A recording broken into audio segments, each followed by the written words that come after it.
Voice के साथ आपकी वीडियो भी आ जाए तो ज्यादा अच्छा लगेगा। वीडियो आ जाएगी आपको कल। अच्छा, आपने अभी छुपाई है? हाँ जी। मैं चाह रहा हूँ, मेरे शक्ल से ज़्यादा इम्पोर्टेंट कोर्स है, तो इसीलिए मैं कोर्स सामने रखा है। वो ले लेना सर, सुबह। वो इस तरह लग रहा होता है ना, फिर ये ऑनलाइन कोई इसे ऑडियो चल रही है।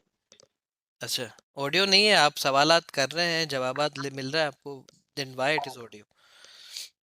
It is a live session. Okay जी, तो इसी इसी चीज़ के ऊपर हम डिस्कशन कर रहे थे कि किस तरह आप चेंज को मैनेज करें। उसका बिल्कुल एक ही और आसान तरीका है, वो है अपने सिस्टम्स को रेगुलर बेसिस पे अपडेट करते रहना। जब आप अपने सिस्टम्स को अपडेट करेंगे कल तो से करेंगे, इसी क्लास से लेंगे, अपने नोट चेंज बना लेंगे आपकी भाई।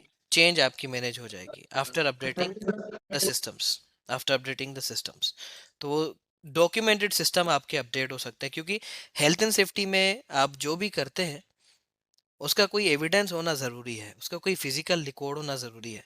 सिर्फ इसी गर्ज से आप डॉक्यूमेंटेड सिस्टम बनाते हैं। अब रिस्क असेसमेंट आप विदाउट डॉक्यूमेंट भी कर सकते हैं। हैजर्ड आइडेंटिफाई किया, रिस्क कैलकुलेट किया जी, कंट्रोल में डिसाइड कर लिए, लगा दिए। लेकिन बाद में आप भूल ना जाएं कि वो सारी चीज़ें कैसे की हैं।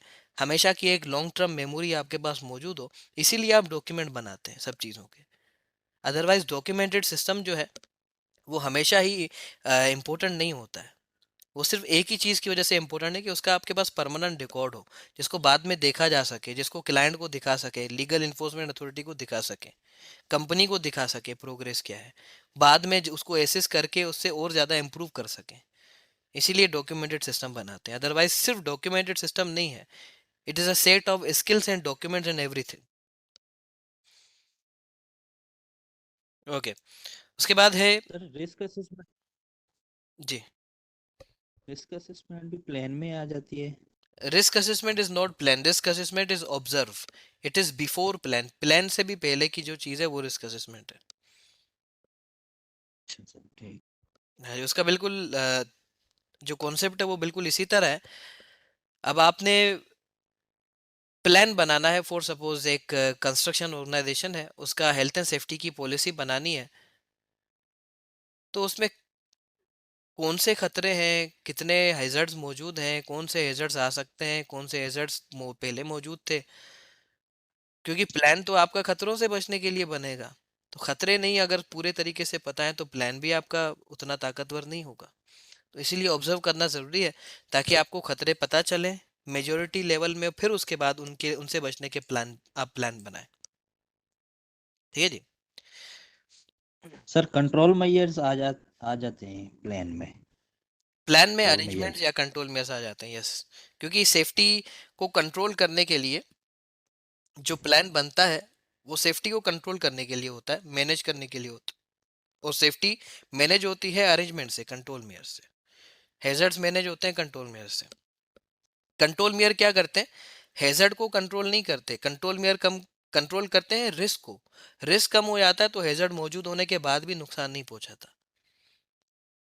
तो control measure are direct will always be applied on risk, और रिस्क रिड्यूस हो गया तो हैजर्ड नुकसान नहीं पहुंचाएगा। उसका बिल्कुल आसान एग्जांपल ये है कि हाइट हैजर्ड है, हाइट पर आपने काम करना, you can not eliminate that hazard. अब आपने उसका रिस्क कम कर दिया कंट्रोल मेयर अप्लाई करके, गिरने लाइक्लीहुड कम कर दिया, सिविरिटी रिड्यूस कर दी, तो रिस्क आपने कम कर दिया, जिस वजह से हैजर्ड कंट्रोल में आ गया। तो कंट्रोल मेयर आपके अप्लाई होते हैं रिस्क पे, रिस्क रिड्यूस हो जाता है, हैजर्ड ऑटोमेटिकली आपको नुकसान नहीं पहुंचाता, कंट्रोल हो जाता है। तो हैजर्ड को कंट्रोल करना है आपको, रिस्क को कंट्रोल करना पड़ेगा, और रिस्क कंट्रोल होता है कंट्रोल मेयर से। जो आपके हायरार्की ऑफ कंट्रोल, 5 टाइप के कंट्रोल है। क्लियर है? जी सर, क्लियर है। Thank you sir. ओके। इसके बाद है मैनेजमेंट सिस्टम, कैसा दिखता है और कैसे काम करता है। हमने अभी अभी तक समझा है कि मैनेजमेंट सिस्टम वर्क कैसे करता है, कैसे काम करता है, एक जनरल मैनेजमेंट सिस्टम। और सेफ्टी के पॉइंट ऑफ व्यू से भी हमने एग्जाम्पल के साथ समझा है। अब हम समझते हैं कि मैनेजमेंट सिस्टम का स्टैंडर्ड क्या है जो फॉलो करती हैं ऑर्गेनाइजेशंस। मैनेजमेंट सिस्टम के दो स्टैंडर्ड्स हैं जो वर्ल्ड वाइड फेमस है। एक मैनेजमेंट सिस्टम का स्टैंडर्ड बना है आईएलओ ने, इंटरनेशनल लेबर ऑर्गेनाइजेशन ने, जिसकी जफर बात भी कर रहे थे, POPEA, पोपिया जिसके बारे में आप बात कर रहे थे, वो ये मैनेजमेंट सिस्टम है। ठीक है, जो आईएलओ का बनाया हुआ management system sir P ILO. Sir sorry POPE है। हाँ डबल है, एक्शन ऑडिट एंड भी, ऑडिट। ऑडिट भी उसका एक हिस्सा है, यस।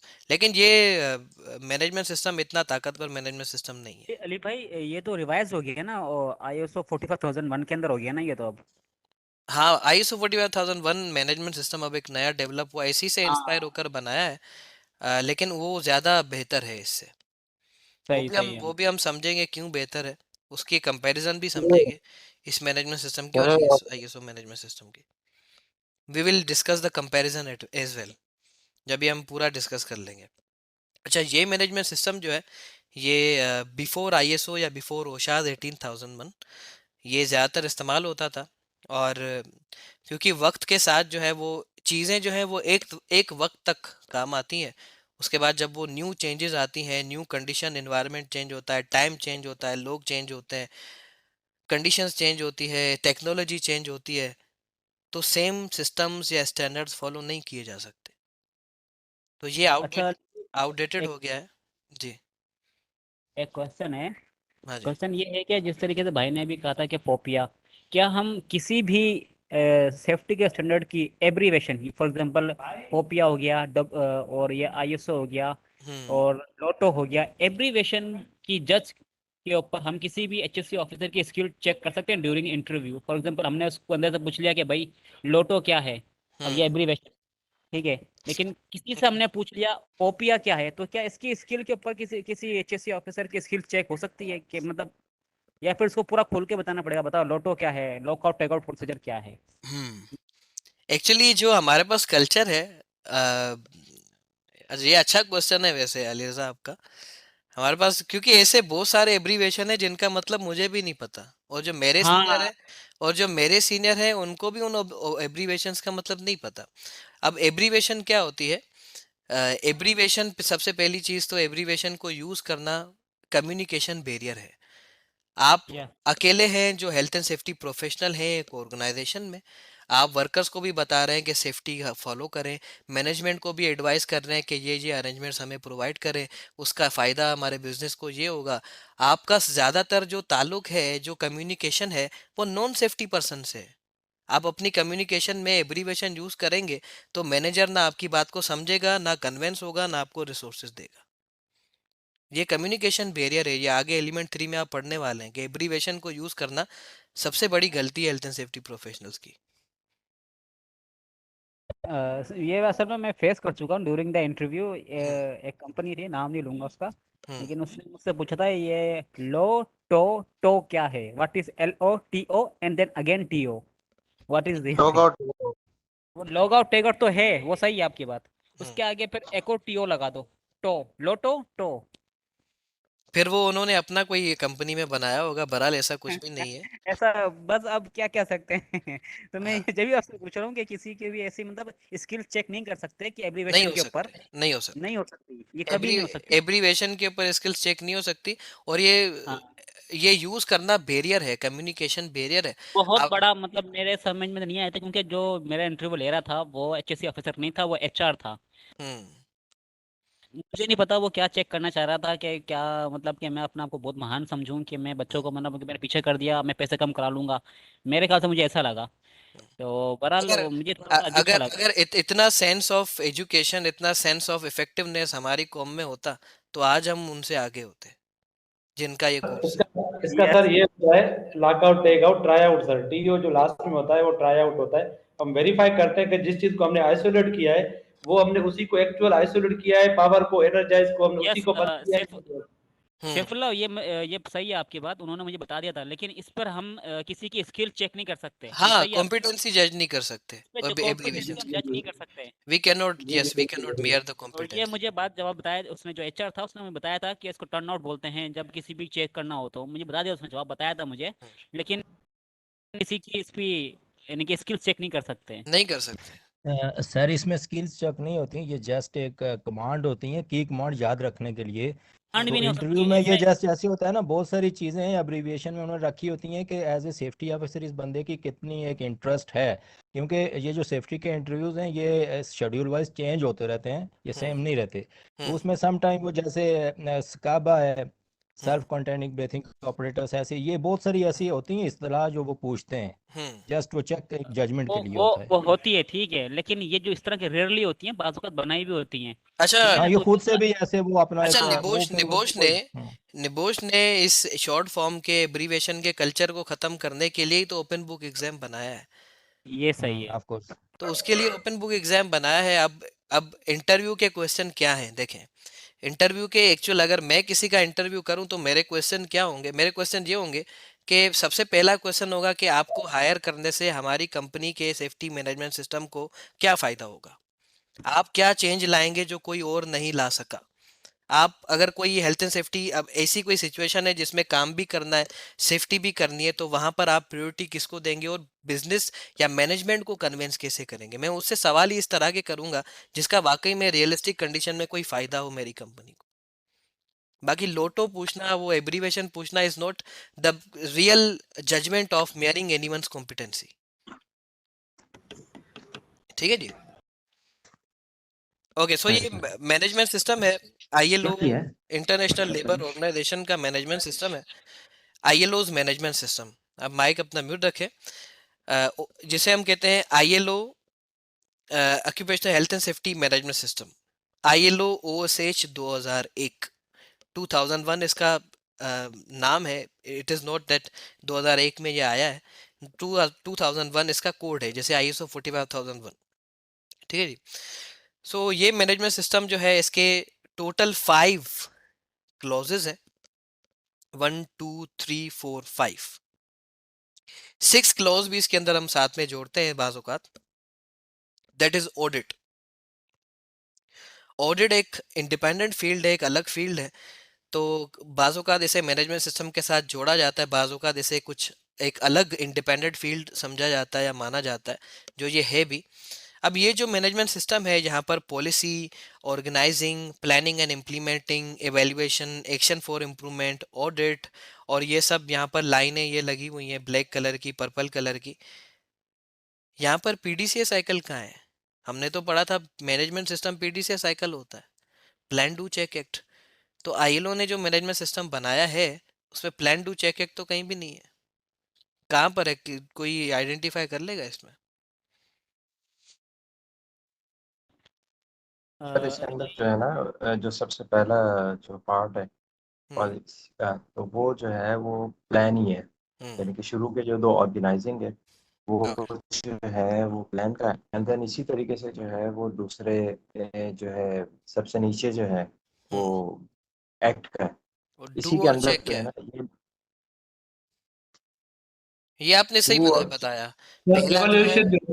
एवोल्यूशन जो होती है हमारी चेक होती है सर, एवोल्यूशन करते हैं जो हम एरिया पे जाकर चेक करते हैं। That's good. ओके, इसमें पहले जो 3 है सर वो मतलब प्लान है, और उसके बाद जो लास्ट 2 वाले वो चेक किए जा रहे हैं। यही है डू का है। Where is do? तीसरा वाला डू सर जो हम इम्प्लीमेंट प्लानिंग एंड इम्प्लीमेंटिंग, वो हम डू कर रहे हैं। Okay, what is the real meaning of organising? इस पार्ट में क्या होता है? सबको इसके अंदर जो है वो अरेंजमेंट को कह सकते हैं organising. Arrangement is we could not say organizing is arrangement. Organizing is something else. Excuse me. Organization is actually chain of command structure, we can say, and role and responsibilities. Yes, that's and good. Channel of communication, level of competency level. That's good. Yes. Consultation with worker and compliance with legal rules, etc. Okay, that's good. Organization. समझ गया हम। बिल्कुल आपकी बात से बिल्कुल मैं बिल्कुल सहमत हूँ कि पॉलिसी जो है वो हमारा प्लान है, ऑर्गेनाइजिंग जो है वो हमारा क्या है? ये भी प्लान है, डू है, क्या चीज़ है ये? ऑर्गेनाइजिंग प्लान होगा सर, प्लान होगा, प्लान ही है, प्लान होगा। ओके, तो हमारी पॉलिसी एंड ऑर्गेनाइजिंग जो है ये दोनों प्लान है, और प्लानिंग एंड इम्प्लीमेंटिंग हमारा डू है, एवेल्युएशन हमारा चेक है, एक्शन फॉर इम्प्रूवमेंट हमारा एक्ट है। तो ऑडिट क्या है?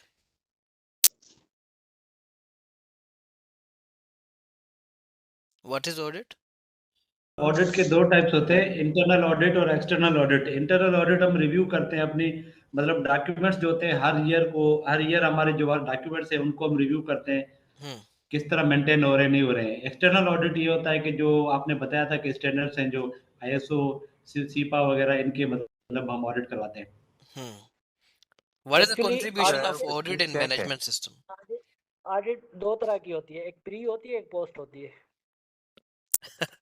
प्री ऑडिट और पोस्ट ऑडिट एक ही ऑडिट का हिस्सा होती है, स्टेजेस हैं। ऑडिट एक्चुअली सर इंटरनल भी होती है और एक्सटर्नल भी होती है, जी। और इसमें परफॉर्मेंस प्रोसीजर वगैरह जो आपका मेथड ऑफ वर्क है उसको चेक करना होता है, इम्प्रूवमेंट देखनी होती हैं। और सम टाइम कोई एक्सीडेंट इंसिडेंट रेट्स जो है ना वो एक्सीड होने की सूरत में फिर थर्ड पार्टी जो होती है एक्सटर्नल, वो आपको काफ़ी इफेक्टिव भी पड़ती है, ज़ाहिर है उस पर आपको खर्चा भी करना पड़ता है, फिर वो उनका ऑडिट भी सख्त होता है, तो वो फिर ऑडिट करते हैं ऐसे आके।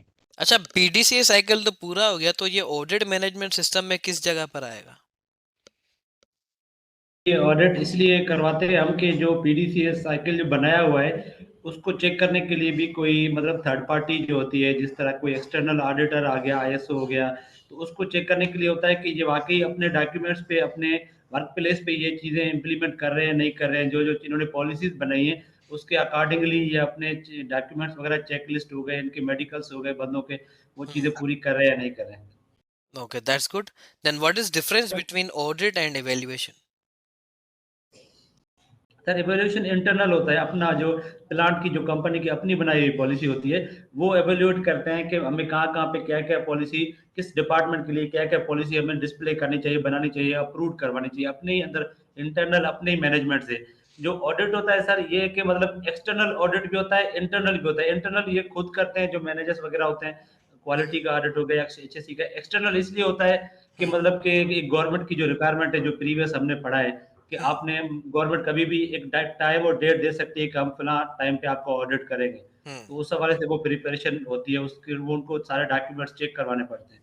ओके, अब ये तो चीज़ हमें बिल्कुल क्लियर हो गई कि एवेल्युएशन भी, इसका मतलब भी चेक करना होता है, ऑडिट का मतलब भी चेक करना होता है, दोनों चेक है।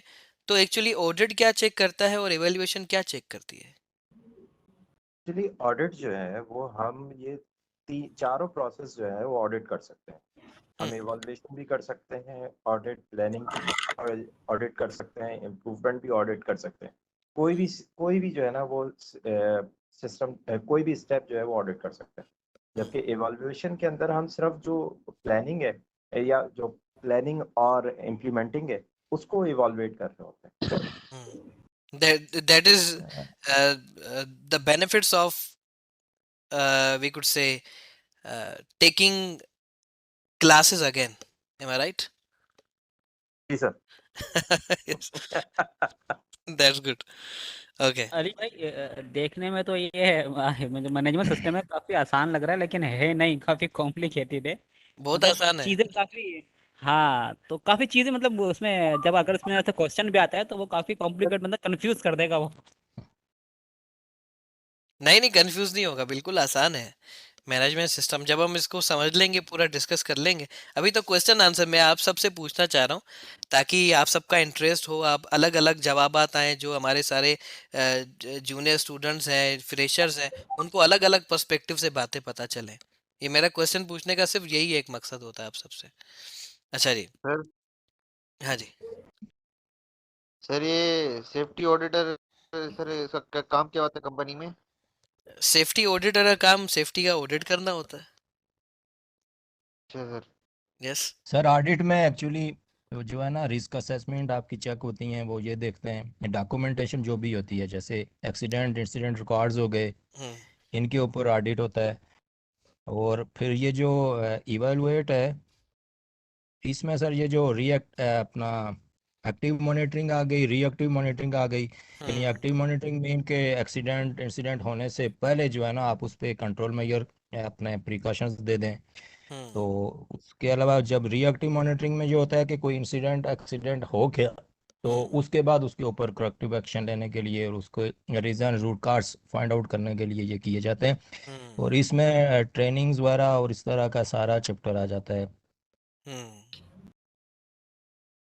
सर ऑडिट के मतलब ये भी बेनिफिट्स होते हैं कि जो TIR बनता है, टोटल इंजरी रेट्स वगैरह, सेफ मैन आवर्स हो गए हमारे, तो मेडिकल जो फर्स्ट एड वगैरह रिकॉर्ड है किस तरह अपडेट हो रहा है, ये सारी चीजें ऑडिट डायरेक्ट आके KPIs पे आता है कि आपके क्या सेफ मैन आवर्स चल रहे हैं। अगर कोई इंजरी वगैरह हुई है तो उसमें आपका जो मैन आवर्स पे क्या क्या हिट कर रहा है आपका, ये सारी चीजें ऑडिटर जो है ना, एक्सटर्नल ऑडिटर ही चेक करता है। तो इसलिए वर्क प्लेस को मेंटेन रखने के लिए बंदा, ये जो अपने अरेंजमेंट्स है कंपनी पूरी मैनेजमेंट इसीलिए करती है कि हमारे KPIs पे कोई चीज हिट ना करे जो इंजरी है, रिकॉर्डेबल इंजरी है। एक्चुअली हमारी परफॉर्मेंस मेयर होती ही KPIs से है। जब हम चेक करते हैं तो हम हमेशा हर चीज़ की KPIs ही चेक करते हैं, चाहे वो मैनेजमेंट सिस्टम हो, कोई एक स्पेसिफिक अरेंजमेंट हो, कोई और बड़ा कंट्रोल हो। तो KPIs जो है वो हमें बताती हैं, परफॉर्मेंस मेयर करके बताती हैं कितना इफेक्टिव हमने इम्प्लीमेंट किया है। बिल्कुल सही है। अच्छा, ऑडिट और इवेल्युएशन, अब इसके ऊपर क्वेश्चन इस तरह आ चुका है। इवेल्युएशन को आसान मैं आपके लिए और कर देता हूँ। ये चेक स्टेज है PDCA साइकिल का, और ये कंपनी का इंटरनल सिस्टम होता है, जैसे कुछ स्टूडेंट्स ने कहा भी। और इंटरनल सिस्टम कंपनी के पास चेक करने के बाजू का दो होते हैं, दो से ज़्यादा भी होते हैं, लेकिन जो जनरल होते हैं वो दो होते हैं। एक होता है एक्टिव मॉनिटरिंग, दूसरा होता है रिएक्टिव मॉनिटरिंग। यानी एक्सीडेंट से पहले चेक करना होता है, दैट इज इंस्पेक्शन। एक्सीडेंट के बाद जो चेक करते हैं दैट इज इन्वेस्टिगेशन। तो इंस्पेक्शन एंड इन्वेस्टिगेशन जो है कंपनी का अपना जो इंटरनल सिस्टम है वो है चेक स्टेज या एवेल्युएशन है यहाँ पे। अच्छा, अब इसके ऊपर क्वेश्चन किस तरह आया निवोश के एग्जाम में, जो अक्सर क्वेश्चन आता है वो क्वेश्चन इस तरह आता है। वो मैं आपसे क्वेश्चन उसी तरह पूछना चाह रहा हूँ कि for example I am manager of your workplace, I am department manager, you are reporting to me, you all are health and safety professionals. आप मुझे रिपोर्ट करते हैं, रिसोर्सेज मैं आपको उसकी चीज़ के प्रोवाइड करता हूँ। तो क्या होता है कि वर्क प्लेस में एक्सीडेंट्स हो जाते हैं। एक्सीडेंट में रूट काज ये पता चलता है कि हमारे पास चेक सिस्टम जो है वो इतना खास नहीं है।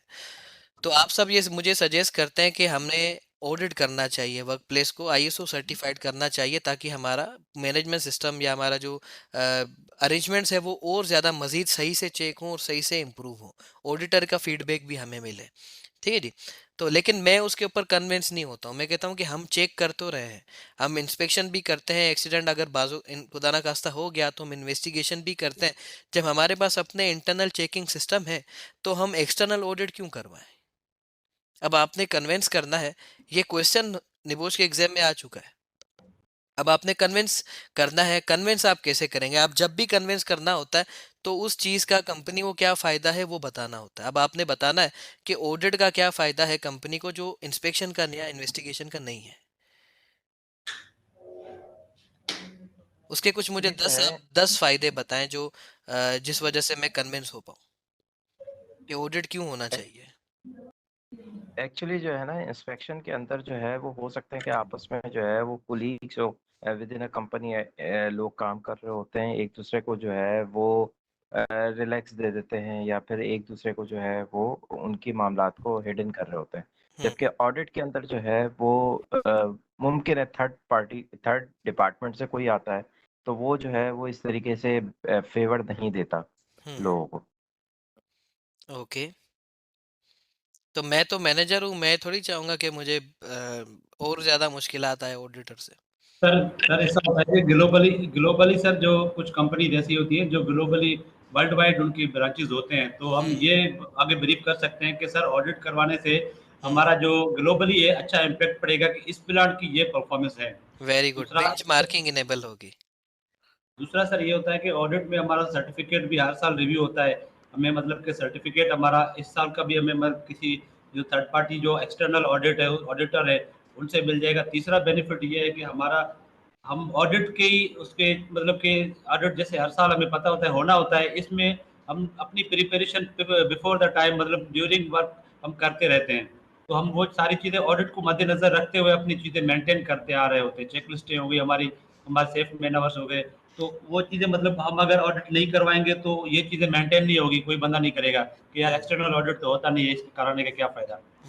अच्छा, मैनेजर को ना जैसे क्योंकि manager health and safety professional नहीं है, तो आप अगर उसे बताएंगे कि ऑडिट हर साल होता है और उससे हम हर साल अपने आप को रिन्यू करते हैं डॉक्यूमेंटेशन, हमारे रिव्यू करते हैं सिस्टम्स को, तो मैनेजर के पॉइंट ऑफ व्यू में, नज़रिए में ये जाएगा कि ये तो और ज़्यादा मुश्किल काम है इस चीज़ को पूरा करना, इन इतनी सारी रिक्वायरमेंट्स को पूरा करना, तो वो कन्विंस नहीं हो पाएगा।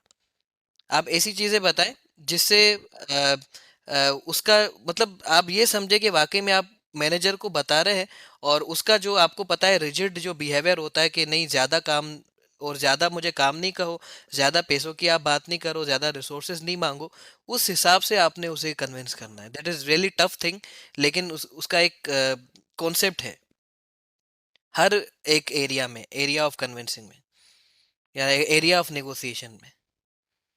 अली भाई, अगर हम किसी मैनेजर को बताएंगे कि ऑडिट हमारा होना है, तो पहली बात ये कि ऑडिट होगा ही उसी कंपनी का जो सर्टिफिकेशन फॉलो कर रही होगी, जो लीगल रिक्वायरमेंट पूरी उतर रही होगी, और जो लीगल रिक्वायरमेंट पूरी उतर रही है उसका ऑडिट तो होगा। ये पार्ट ऑफ द इनका इसका हिस्सा है, इनका लीगल रिक्वायरमेंट्स का हिस्सा है ये अच्छा आर्ग्यूमेंट है कि हमारी लीगल रिक्वायरमेंट पूरी होगी, क्योंकि वो तो हर किसी के ऊपर है। तो मैनेजर अब जब अपनी ज़ात पे सोचेगा तो कहेगा हाँ लीगल रिक्वायरमेंट तो अगर नहीं फुलफिल हुई तो मेरे ऊपर भी मसला आ सकता है। ये एक कन्विंसिंग पॉइंट है। इसी तरह नो और कन्विंसिंग पॉइंट बताएं जिसपे वो कन्विंस हो जाए, एग्री कर ले कि ठीक है मैं रिसोर्सेज दे रहा हूँ, करवाएं ऑडिट, ले सर्टिफिकेशन ISO की। उसमें सर दूसरा ये है कि बंदों की जो कैपेबिलिटीज है वो पता पड़ जाए कि कौन किस कैपेबिलिटी का है, उसकी क्या परफॉर्मेंस रही है। ठीक नहीं है, नहीं नहीं नहीं नहीं, मैं अपनी कैपेबिलिटीज छुपाता हूँ और आप बता रहे हैं कि मेरी पता चल जाएंगी सबको। ये मैनेजर बोल रहा है, मतलब मैं नहीं कह रहा। तो वो तो मैनेजर तो अपने सारे ब्लंडर्स छुपाता है, सेफ्टी में कहाँ कहाँ पर कॉम्प्रोमाइज किया है वो तो सब खुल के सामने आ जाएगा। तो ये तो बताना ही नहीं है मैनेजर को आपने। उसमें तो सर फिर बच सकता है ना वो डायरेक्ट कॉस्ट और इनडायरेक्ट कॉस्ट से, ये तो बताना पड़ेगा ना। हाँ ये बता सकते हैं, डायरेक्ट कोस्ट इनडायरेक्ट कोस्ट, ये एक गुड कन्विंसिंग पॉइंट है। हाँ, legal and cost is a good convincing point. उसके अलावा उसके अलावा ये है कि अगर हमें इसमें यानी कि अगर कोई और इसमें चेंजिंग करनी हुई तो फिर वो भी होगा इसमें legal requirement as per the. Okay, वो लीगल रिक्वायरमेंट एक बार आ गया। अब क्या होता है निबोज के एग्जाम में ज़्यादातर क्वेश्चन होता है 10 मार्क्स का, 15 मार्क्स का, 20 मार्क्स का। तो जितनी मार्क्स होती हैं उतनी हमने अलग चीज़ें बतानी है। अब यहाँ पर जैसे मैंने आप पूछा कन्वेंस करें तो 2 पॉइंट आपकी, एक लीगल हो गई, एक फाइनेंशियल हो गई। अब 8 और पॉइंट जो है वो मुख्तलिफ होनी चाहिए। ये निबोज के क्वेश्चन को आंसर करने का तरीका होता है। अब मुख्तलिफ फायदे बताए, डेप्थ ऑफ नॉलेज आपकी देखी जाती है पेपर में। सर हम एक्सटर्नल ऑडिट कराएंगे तो हमें एक सर्टिफिकेट मिलेगा ना ISO का, जो एक अच्छी चीज होगी हमारे लिए। हमारे कस्टमर्स अगर कोई है तो उनको हम दिखा सकते हैं कि जी ये सर्टिफिकेट है हमारा, वो हमारे लिए एक अच्छा बिजनेस दैट्स दे गुड। सकता है। यस, हमें जो मार्केट में दूसरे बिजनेसेस से, दूसरे कॉन्ट्रैक्टर से compete करने में आसानी होगी, क्योंकि ISO की वर्थ ज़्यादा है और हर क्लाइंट चाहता है मैं ऐसे कॉन्ट्रैक्टर के साथ काम करूं, या हर कस्टमर चाहता है मैं ऐसी जगह से अपनी प्रोडक्ट परचेज करूं जो ISO सर्टिफाइड हो आजकल के दौर में। तो ये हमारे लिए एक अच्छा एक अलग रीज़न भी हो गया, मोरल और लीगल और फाइनेंशियल से, और एक कन्विंसिंग पॉइंट भी है। इसी तरह कुछ और भी बताएं। और सर सर इसमें दूसरे जो जो शेयर होल्डर्स भी होंगे वो भी हमारे साथ काम करना चाह रहे होंगे ना। मतलब ये होगा ना कि इट्स गुड प्रैक्टिस। यानी बिजनेस को क्या फायदा होगा उससे, और ऐसा फायदा नहीं बताना जिसमें मैनेजर खुद फंस रहा हो। समझ रहे सर इंटरनल ऑडिट जो होगा उसमें ज़ाहिर है आपके अपने लोग होते हैं कंपनी के, ऑर्गेनाइजेशन के, हैं? तो सम टाइम वो बहुत सारी चीज़ें फेवर कर लेते हैं एक दूसरे से, निगोशिएशन का चांस होता है ज़्यादा। तो आपको कॉम्पिटेंसी शो करने के लिए एक्सटर्नल ऑडिट कॉम्पिटेंट लोगों से करवाना इसलिए ज़रूरी है कि एक तो आपको सर्टिफिकेशन मिलेगी ऑडिट की तरफ से, सर्टिफाइड होंगे। दूसरा उसकी वजह से जो इम्पैक्ट पड़ेगा ख़ास कि मार्केट में आपकी एक बेंचमार्क की, जैसे बेंचमार्क को हम इस तरह ये एक टेक्निक है जो कि सेम बिजनेसेस जो है ना उनके मुख्तलिफ ब्रांचेस की आपस में परफॉर्मेंस को मेजर करने के लिए यूज़ की यस जाती है। Yes yes. तो उसमें ये आपके लिए बहुत फ़ायदेमंद होगा, आपका एक इमेज डेवलप होगा, तो आपको Okay, और that's ज़्यादा काम मिलेंगे, ज़्यादा काम मिलने से आपका जो है ना कंपनी का very प्रोडक्शन good. सब कुछ ये एक पॉइंट भी हो सकता है इसमें। That's very good. बेंचमार्किंग जो है वो ना कि सिर्फ सेम टाइप ऑफ बिजनेसेस या सेम सप्लाई चेन के अंदर, बल्कि आईएसओ ऑडिटर जो है उसका एक्सपीरियंस होता है बहुत सारे बिजनेसेस में, नेशनली इंटरनेशनली। तो हम इंटरनेशनल लेवल पर जो स्टैंडर्ड्स हैं उनकी बेंचमार्किंग कर रहे होंगे, हम उन कंपनीज की बेंचमार्किंग कर रहे हैं जो इंटरनेशनल लेवल पे काम कर रहे हैं। That is very good thing. तो 4 चीज़ें आ गई। एक तो है फाइनेंशियल फ़ायदा होगा, लीगल फ़ायदा होगा, क्लाइंट सेटिस्फाई होगा, बेंचमार्किंग इनेबल होगी। इसी तरह 6 फ़ायदे और बताएं। सर छोटा सा एक ऑडिट के हवाले से ये सवाल था कि ऑडिटर जब प्लान करते हैं आने का किसी कंपनी में, तो डेट वगैरह वो डिसाइड करते हैं या कंपनी कहती है, उनको इनवाइट करती है कि आप हमारा ऑडिट करें, या उसकी एक मतलब इन्फोर्समेंट आखिर उनकी मतलब के पर ईयर की होती है, या मतलब के हर साल उन्हें लाजमी करना है ऑडिट, और इसके कॉस्ट वगैरह जो है कंपनी पे करती है, जो जो प्लांट वाले हैं, या मतलब एक ऑडिटर जो इन्फोर्समेंट है जो गवर्नमेंट है या कोई एक्सटर्नल ऑडिटर है, तो मतलब वो खुद पे करते हैं। अच्छा, पहले जो इनिशियल ऑडिट होता है, चाहे वो आईएसओ का हो, लीगल रिक्वायरमेंट का हो या क्लाइंट का हो, तो वो म्यूचुअल एग्रीमेंट से डिसाइड होती है डेट। हाँ, अगर क्लाइंट जो है वो उसको बार बार नोटिस मिल रहा है, लीगल रिक्वायरमेंट ब्रेक कर रहा है, फिर इन्फोर्समेंट एजेंसी ऑडिट करने के लिए पूछेगी नहीं, म्यूचुअल एग्रीमेंट नहीं करेगी, या क्लाइंट जो है वो म्यूचुअल एग्रीमेंट नहीं करेगा। तो म्यूचुअल एग्रीमेंट सिर्फ तब तक है जब इनिशियल ऑडिट्स हैं, और ज़्यादातर केसेस में म्यूचुअल एग्रीमेंट किया जाना ज़रूरी है इनिशियल स्टेजेस में। यानी एक वो स्टेज है जहाँ पर अभी बिल्कुल हम पहली बार ऑडिट कर रहे हैं और सब चीज़ें जो ऑडिट के मुताबिक हम डिसाइड कर रहे हैं, कोऑर्डिनेशन कर रहे हैं, प्लानिंग एंड कोऑर्डिनेशन। फिर उसके बाद जो ऑडिट होगा, जब काम स्टार्ट हो जाएगा, जब वो परफॉर्मेंस एक ऑडिट हो जाएगा, स्टैंडर्ड्स लाइन पर आ जाएंगे, उसके बाद फिर वो डिपेंड करता है कि इन्फोर्समेंट अथॉरिटी जो है वो बता के ऑडिट करे, कोऑर्डिनेशन करे ना करे, क्योंकि वो लॉ है, वो जिस तरह चाहेगा उस तरह लॉ को इम्प्लीमेंट करेगा, depending on performance of company कैसे लीगल रिक्वायरमेंट की परफॉर्मेंस करती है, या कितना उनको ब्रेक करती है, कितनी ब्रीच करती है लीगल रिक्वायरमेंट्स की, उसके ऊपर डिपेंड करता है कि कोऑर्डिनेशन होगी ऑडिट के लिए या नहीं होगी।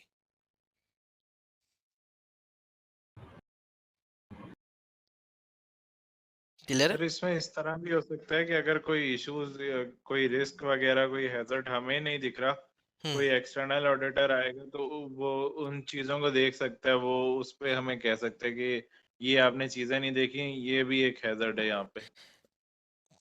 ऐसा नहीं करना है ना, क्योंकि मैनेजर तो मैं हूँ प्लांट का, मसला तो मेरे ऊपर आएगा।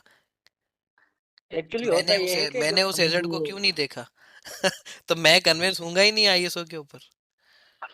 लेकिन उसे कल्चर बन चीजों रहा को है। बेहतर बनाना तो हमें हमारे लिए आसान हो जाएगा ना। वो उस केस में जब मैनेजर आपके सपोर्टिंग में हो, जब मैनेजर का बिहेवियर ही ऐसा हो जहाँ पर वो आपको सपोर्ट ना करना चाह रहा हो या हेल्थ एंड सेफ्टी को इम्पोर्टेंस देता ही ना हो, हम सिर्फ उस कंडीशन की बात कर रहे हैं। अलग अलग कंडीशन में नेगोशिएशन अलग अलग तरीके से होती है और कन्वेंस भी अलग अलग आर्ग्यूमेंट पे किया जाता है। जी पॉजिटिव कल्चर बन रहा है कि जो है ऑडिट हो रहा है। अली साहब, होता यह है कि जो एक्सटर्नल ऑडिटर होता है ना, उसकी लेवल ऑफ अप्रोच जो होती है ना वो डिफरेंट होती है। जो इंटरनल होते हैं उससे कई ज्यादा डिफरेंट होती है, तो वो उसी लेवल पे जाके ऑडिट करता है, भी एक फैक्टर होता है। Yes, that's right. अच्छा, आपने जो सर इसमें तो एक्सीडेंट चार की चीजें बुनियाद आपने पे हम बड़ी जबरदस्त बताई हैं। Financial reason, legal reason, benchmarking and client satisfaction. ये 4 चीजें आपने बड़ी जबरदस्त बताई हैं। उसके अलावा 6 ऐसे और आर्गुमेंट दें जिसमें मैनेजर ना फंस रहा हो, उसके ऊपर कोई बात ना है। जैसे हम सर एक और चीज़ ऐड कर सकते हैं इसमें जी कि जैसे कि एक्सीडेंट्स इंक्रीज होने की बुनियाद पे हमको ऑडिट करवाना पड़ रहा है ना, तो उसमें ये एक इम्पैक्ट आएगा कि ऑडिट के बाद एक हमें ये महसूस होगा कि हमें अपना जो है ना वर्क प्लेस सेफ रखना चाहिए और एक्सीडेंट को डिक्रीज़ करना चाहिए, और इसी को फोकस करेंगे। और एक्सीडेंट डिक्रीज़ होने की सूरत में आपके वर्कर का मोराल भी अप होगा, वो और आपकी प्रोडक्शन भी सही रहेगी, वर्कर छोड़ के नहीं जाएंगे। इसको भी कर सकते हैं, एक कह मॉरली सकते हैं अगर देखा जाए तो ये एक इम्पैक्ट पड़ सकता है उसमें। ये अच्छा, भी बिल्कुल कह सकते हैं, बिल्कुल कह, क्योंकि और फिर आप जो जस्टिफाई किस तरह करना होगा, क्योंकि आप सिर्फ ये नहीं कह मैनेजर सकते को कि मैं मैनेजर को एक जस्टिफाई जस्ट कैसे करना होगा। वो सिर्फ मोरल बताने से वो कन्विंस नहीं होगा। आपने बताना है कि मोरल हो जाएगा स्टाफ का रिड्यूस, मोरल रिड्यूस हो जाएगा, वर्कर कंपनी ज़्यादातर छोड़ के जाना चाहेंगे, नए वर्कर आएंगे, फिर उनको नई ट्रेनिंग देना, उनसे वैसी परफॉर्मेंस एक्सपेक्ट करना, वो हमारे लिए मुसीबत का बायस बन जाएगा। इस हाँ, तरह ज़ाहिर है के नए ओवर। वर्कर जब हायरिंग करेंगे तो उसके लिए भी एक अलग से बजट होगा, हाँ, उनको नई ट्रेनिंग भी प्रोवाइड करनी पड़ेगी, और वैसी मैनी थिंग्स परफॉर्मेंस आ भी नहीं जाती हैं इसमें। देंगे जो पहले लोग जी, सीख के कर दे रहे थे हमें परफॉर्मेंस, जो एक्सपीरियंस थे। तो इसमें फ़ायदा ये है कि एक्सीडेंट कम होने की सूरत में वर्कर उधर ही रहेंगे और अपना वो एक ऑनरशिप भी फील करेंगे, और वर्कर को वो अपना उसमें कंसल्टेंट उसमें भी लेंगे आपस में, उनकी जो कम्युनिकेशन, उनकी कंप्लेंट भी सुनी जाएंगी, तो उनके जो इश्यूज होते हैं वरा वरा ये सारी चीज़ें, उसके बाद से वो एक बेहतर अपना एक माहौल बना सकते हैं।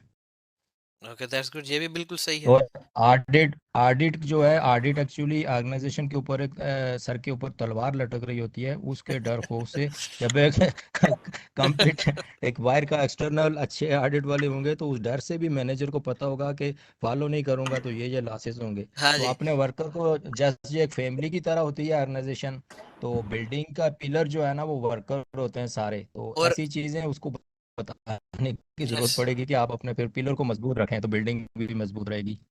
यस, और उसी मैनेजर को आप कन्विंस कर रहे हैं कि ऑडिट क्यों होना चाहिए। तभी मैं आपको बोल रहा हूँ कि ऐसी कोई पॉइंट ना बताएं जिसमें ऑडिटर खुद फंस रहा, जिसमें मैनेजर खुद फंस रहा हो।